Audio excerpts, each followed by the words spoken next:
لما نزل مسلسل جودر السنة اللي فاتت، المسلسل قدر يحقق نجاح كبير جدا وسط المنافسة الشرسة مع كل الأعمال اللي كانت بتتعرض معاه، زي الحشاشين وغيرها من المسلسلات.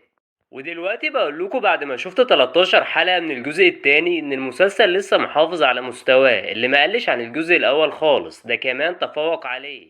وكأن شهرزاد بتقول لنا إن بداية ملحمة جودر هتكون في الجزء التاني. أنا عايز أحيي صناع مسلسل جودر إنهم خدوا خطوة مختلفة وجريئة عشان يقدموا لون جديد في الدراما، كان صعب أوي إنه يتقدم في الدراما المصرية.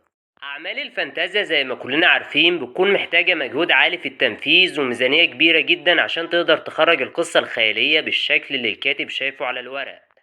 خصوصا بقى لو كان العمل ده بينتمي لنوعية الفانتازيا الملحمية أو الفانتازيا العليا زي مسلسل جودر كده. الفانتازيا الملحمية دايما أحداثها بتدور في عصور قديمة وبلدان خيالية، يعني لو بصيت كده على الدراما الأجنبية هتلاقي مسلسل لعبة العروش بيدور في بلدان خيالية. عندنا في لعبة العروش بلدان خيالية زي وينترفيل وكينجز لاندنج، وده ياخدني اننا صعب قوي نقارن بين جودر ولعبة العروش. مش قصدي اقلل من المنتج المصري يا جماعة، انا ما عنديش عقدة الخواجة والله، ولكن عشان انصف جودر فالمسلسل كان فيه ايجابيات كتير، منها المؤثرات البصرية والسي جي اي. شايفين شكل التنانين عامل ازاي؟ انا حاسس ان دول تنانين دينيريس مش تنانين جودر. اما بالنسبة للقصة فقصة جودر حلوة ولكنها مش زي قصة لعبة العروش خالص. قصة لعبة العروش متشعبة وواسعة جدا لدرجة ان انت صعب تحدد مين الشخصية الرئيسية في العالم ده، بعكس جودر اللي البطولة فيه فردية.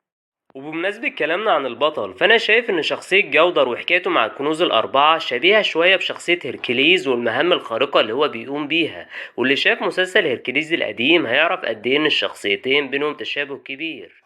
بس مفيش شك إن جودر قدر يقدم فانتازيا ملحمية قوية جدا. الفانتازيا الواقعية بيكون تنفيذها سهل، أو خلينا نقول تعبير أفضل، الواقعية السحرية. أعمال الواقعية السحرية هي أعمال خيالية بس أحداثها بتدور في عوالم واقعية. مثال على كده فيلم الحرب العالمية التالتة اللي بيحكي لينا عن خميس اللي بيدخل متحف بيلاقي التماثيل فيه بتتحرك. أحداث الفيلم بتدور في العالم الواقعي بتاعنا، وكمان موطن الأحداث مصر، هي بلد حقيقية مش بلد خيالية، زي مثلا مدينة النحاس اللي اتذكرت في ألف ليلة وليلة. من ضمن الحاجات اللي بيتفوق فيها جودر على المسلسلات التانية الأحداث السريعة، يمكن عشان المسلسل 15 حلقة مش 30 فما وقعش في فخ التمطيط والحشو اللي وقعت فيه أعمال تانية زي المداح مثلا. بصراحة الجزء الخامس من المداح ما كانش بالمستوى اللي أنا كنت متوقعه، هو مش وحش بس متوسط، على عكس الجزء الرابع اللي وصل ليفل الوحش في سلسلة المداح. وأكيد فتحي عبد الوهاب كان من أهم أسباب نجاحه. كمان مسلسل سيد الناس خيب توقعات الجمهور، وكأن لعنة نسل الأغراب بتطارد محمد سامي ومش ناوية تسيبه.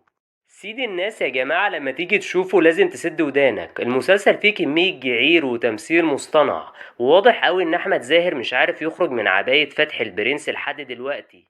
كمان من ضمن الحاجات اللي عجبتني في جودر علاقة الصداقة اللي بين جودر والجن داهش. انا كنت عارف ان داهش هيكون صديق جودر من اول لقاء ليهم في الجزء الاول. علاقة جودر وداهش بتفكرني بنفس علاقة الصداقة اللي كانت بين هاري بوتر والجن دوبي، ومش عارف اذا كان الكاتب استلهم الموضوع ده من هاري بوتر ولا لا.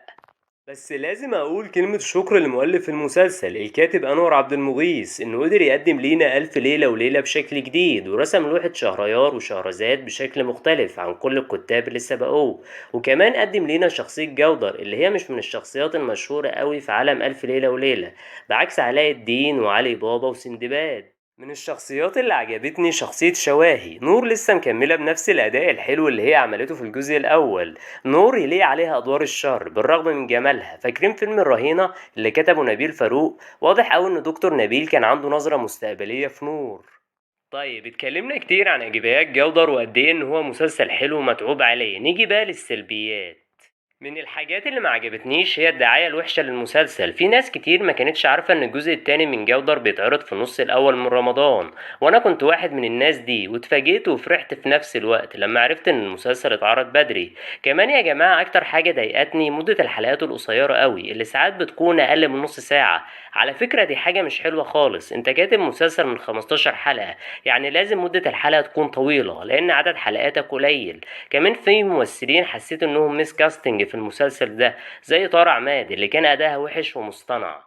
طلعت اخبار بتقول ان هيكون في جزء تالت من جودر. معرفش اذا كانت الاخبار دي صح ولا لا، لسه صناع المسلسل ما اكدوش لحد دلوقتي اذا كان عندهم نية انهم يقدموا اجزاء تانية من جودر ولا لا. بس انا شايف ان قصة جودر والكنوز الاربعة ما تحتملش جزء تالت خالص. القصة حاليا بتنتهي وما اعتقدش انها هتنتهي نهاية مفتوحة. هما ممكن يقدموا اجزاء تانية من عالم الف ليلة وليلة ويحكوا لينا قصص اكتر من العالم ده اللي احنا ما شفناش قصصه على التلفزيون بالامكانيات العالية دي. ده ممكن يحصل، بس ياسر جلال مش هيكون هو البطل. وياسر جلال أكد على كده في لقاء ليه لما قال إنه ما بيحبش ينحت أي عمل ناجح ليه. يعني مثلا نسخة يوسف شعبان في ألف ليلة وليلة هي النسخة المكملة لمسلسل حسين فهمي ونجلاء فتحي.